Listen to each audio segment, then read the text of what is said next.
All I remember is it was almost as if a tornado came in and out.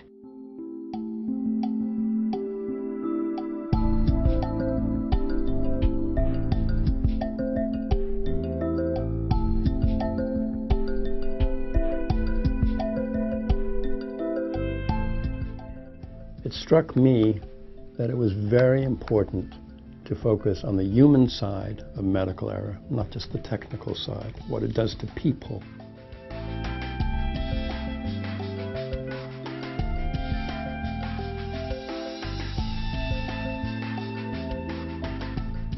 I feel like sometimes I just didn't find enough.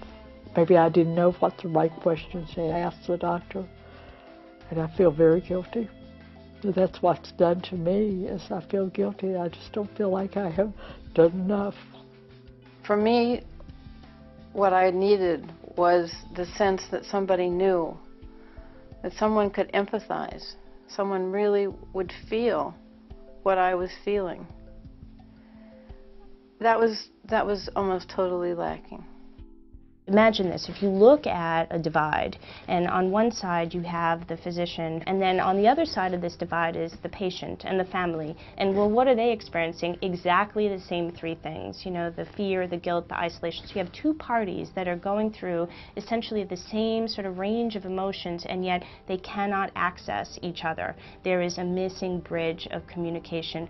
And it would be good when something goes wrong to be able to mobilize people who really have some expertise, to hold everybody's hand, the patient, the family member, and the clinician.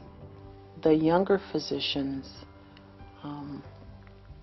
it wasn't a fear in their face or a reticence, but it was a feeling that they didn't quite know what to say or do.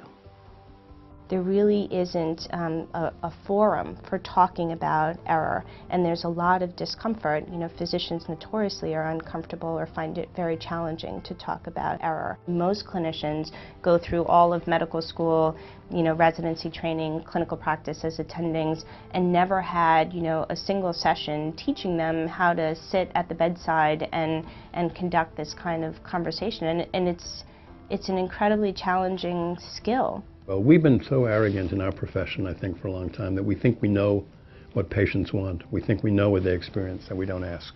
Perhaps the most critical thing is involving patients in safety committees and bringing them to the table in order to hear about what they're actually experiencing rather than inferring it. The most important point would be to go see the patient more often, not less often. Physicians, they're counseled by insurers or by institutional policies or by risk management groups to not use certain words. And in that setting, the pressure to choose the right words can be so intense that some clinicians choose no words at all. And that results in silence. And what we learn from patients is that that only compounds the harm. Those times when somebody said either, "Oh, I'm sorry, that didn't go well," or if it was the person involved, "Ooh, I made a mistake." It was over, it was done with, we moved on. I think that conversation, if done right, if done well, is critical to healing. You have no idea how far a sorry will go.